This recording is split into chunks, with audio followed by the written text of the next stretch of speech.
역사적으로 유명했던 귀화인들. 기원전 2세기 위만. 우리 역사상 최초로 역모를 일으켜 권력을 찬탈한 인물이다.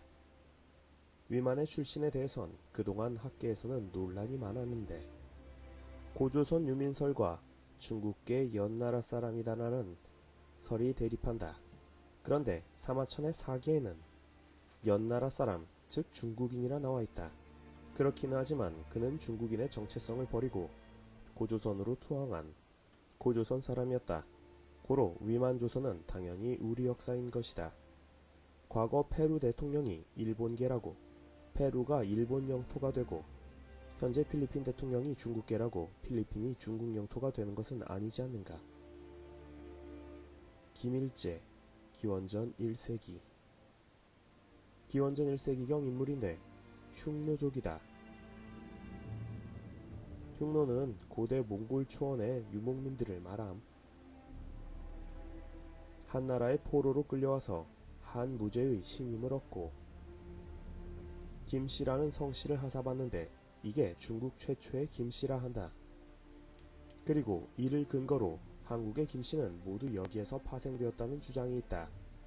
문무왕 비석과 신라 귀족의 묘비에도 그들의 조상을 김일제로 적고 있다. 역사 스페셜에서는 신라의 유물과 흉노의 유물이 비슷한 점을 들어 떡밥을 덜컥 던져서 현재는 신라가 흉노의 후손으로 생각하는 사람들도 많다. 하지만 학계에서는 그럴 가능성은 낮게 보고 있다.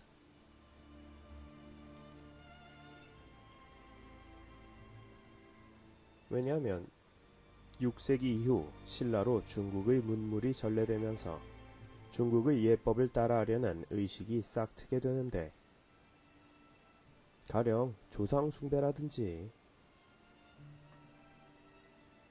이때 자신들의 시조를 신성시하기 위해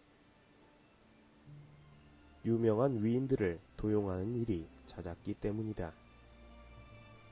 즉 중국의 고문을 뒤져 유명한 김씨가 누가 있나 봤더니 김일제가 있었던 거지. 또 김씨의 시조가 정말로 흉노족이 맞다 한들 무엇이 달라질까 싶다. 시조 한 명 때문에 민족의 형질이 바뀌는가.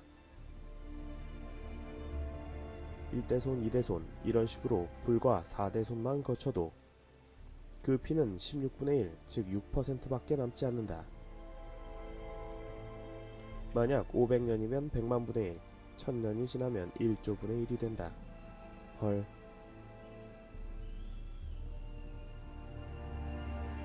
허황옥, 기원후 1세기.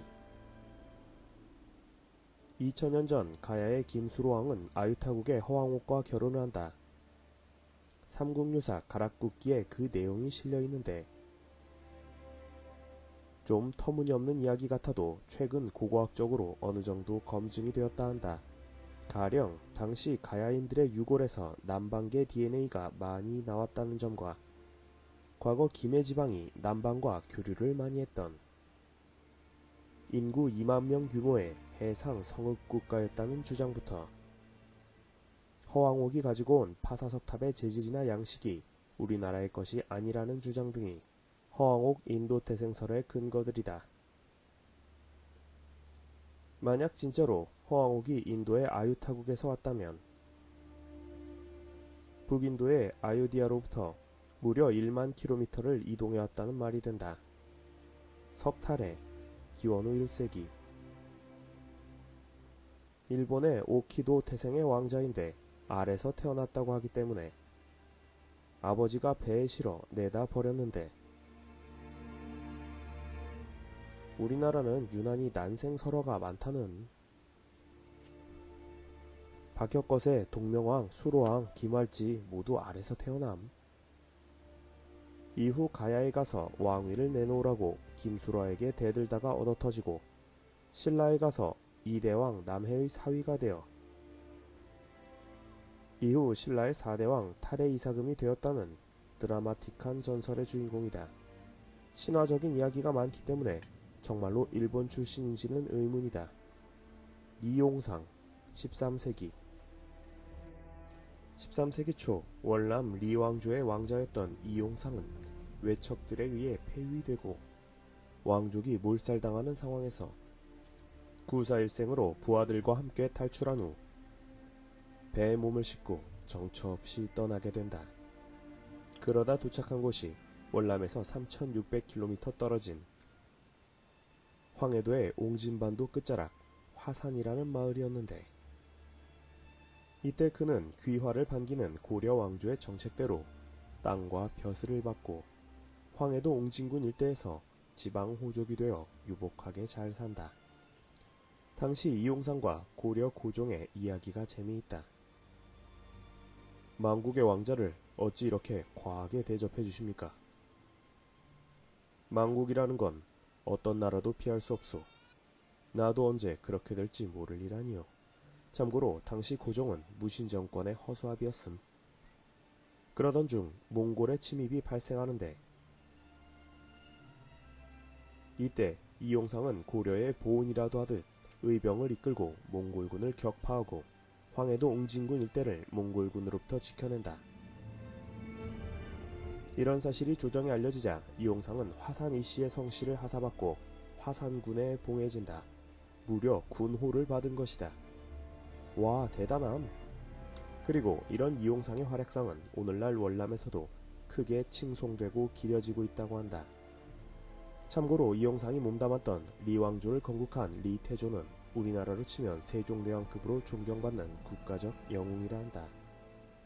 그런데 리왕조의 후손이 월남 현지에서는 전멸했는데, 한국에서는 버젓이 그 후손들이 남아있으니 월남에서 한국의 화산이씨 후손들을 바라보는 시각이 각별할 수밖에 없다고 한다. 장순룡 13세기. 장순룡은 위구르 출신으로 충렬왕에게 시집간 제국 대장공주를 따라 고려로 온 서역의 무장이다. 평소 버릇없고 탐욕적인 인물이었으니 충렬왕이 사냥에 나갈 때 이렇게 투덜대기도 했다. 고려왕은 왜 부처님을 믿으면서 사냥질이신가? 고려 관료와 술을 마실 때는 이런 에피소드도 있다. 너희 고려인은 왜 술을 마시지 않고 속임수를 쓰는 거야? 그러자 열받은 고려 관료가 되받아쳤고 언쟁은 격한 싸움으로 바뀌었다. 속임수는 너희 생목인들이나 쓰는 거지? 이러한 장순룡이 덕수장씨의 시조인데 장동건은 덕수장씨는 아니라고 한다. 이지란 14세기. 이지란은 여진족 출신으로 이성계와는 의형제를 맺었던 사이다. 공민왕 때 부하를 이끌고 투항해 청해 이씨를 하사받고 이후 외구 토벌과 위화도 회군 등에서 활약한다. 조선을 세운 이성계 역시 여진족이라는 소문도 있다. 조선이 개국하면서 개국공신으로 봉해져 권세를 누렸지만 태조가 물러나자 그도 권력을 버리고 불가에 귀의한다. 온사도 14세기. 14세기 말 류큐왕국의 왕이었던 온사도는 숙부와의 권력 다툼에서 패하고 배를 타고 도망친다. 이때 계절풍을 이용해 북쪽으로 항해를 했는데 도착한 곳은 한반도의 남쪽이었고 남강을 거슬러 진주까지 들어온다. 이때가 1394년으로 조선이 갓 건국될 즈음이다.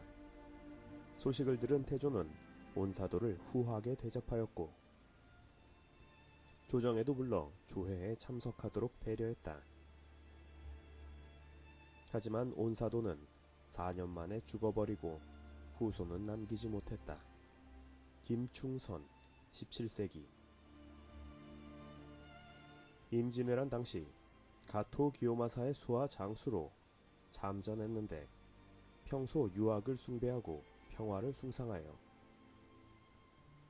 조선 땅에 도착하자마자 망설임 없이 귀순한 인물로 알려져 있다.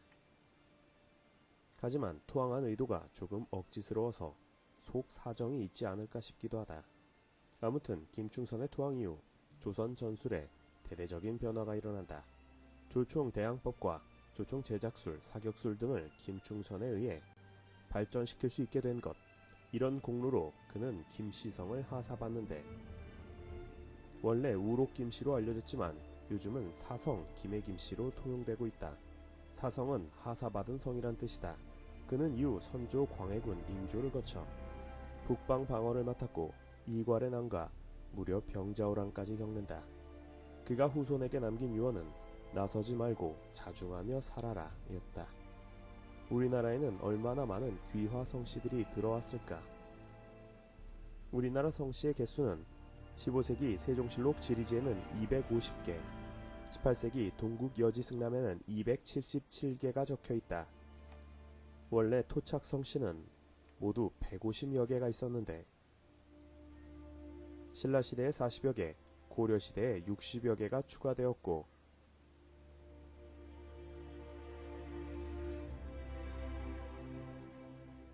가장 폐쇄적이었던 조선시대에도 30여 개가 추가된다. 즉 국내 성씨의 절반 가까이가 귀화 성씨인 셈이다. 국적별로 보면 귀화 성씨의 45%가량은 중국에서 들어온 성씨이고 그 외 귀화 성씨로는 대표적으로 이런 성씨들이 있다.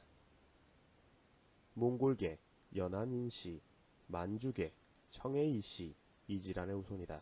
위구르계, 경주설씨, 이슬람계, 덕수장씨, 일본계, 우룩김씨 이후 김해김씨로 바뀜, 월남계, 화산이씨, 정선이씨, 고려시대 거란족, 여진족의 성씨가 현재 없는 이유는 고려시대 귀화 외국인들의 처우는 크게 두 부류로 나눠졌는데 출세를 위해 고려로 귀화한 중국 귀족들은 국가에서 친히 사성을 했고 성씨를 하사했다는 뜻이다. 땅을 주고 벼슬을 주는 등 두루 혜택을 줬으니 이들 중 상당수는 개경을 중심으로 거주하며 문벌 귀족화되었다. 하지만 북방에서 온 민족인 바레인, 여진족, 거란족에게는 이러한 혜택을 거의 부여하지 않았고 주로 양민으로 취급되어 호적대장에 등재되었는데 만약 전쟁포로라면 향소 부국에 소속되어 평생 중노동에 시달려야 했다. 참고로 고려시대 호적제는 본관이 자신의 핏줄을 나타내는 오늘날과는 달리 실제 거주지를 본관으로 했고 호적에는 반드시 본관을 기재해서 어디에 살고 있는지를 밝히도록 했다. 고려시대 양민들에게는 족쇄와도 같았던 호적 등본이다. 때문에 조정의 허가 없이는 자신의 본관 지역을 떠나기 힘들었다. 그런데 이러한 호적제를 바레인, 거란족, 여진족들에게도 똑같이 적용했던 것이다. 따라서 이들은 국가로부터 따로 성씨를 받지 못했고 또 본관제로 통제되었기 때문에 점차 고려 토착민인지 귀화인인지를 시간이 흐를수록 구분할 수 없게 됐다.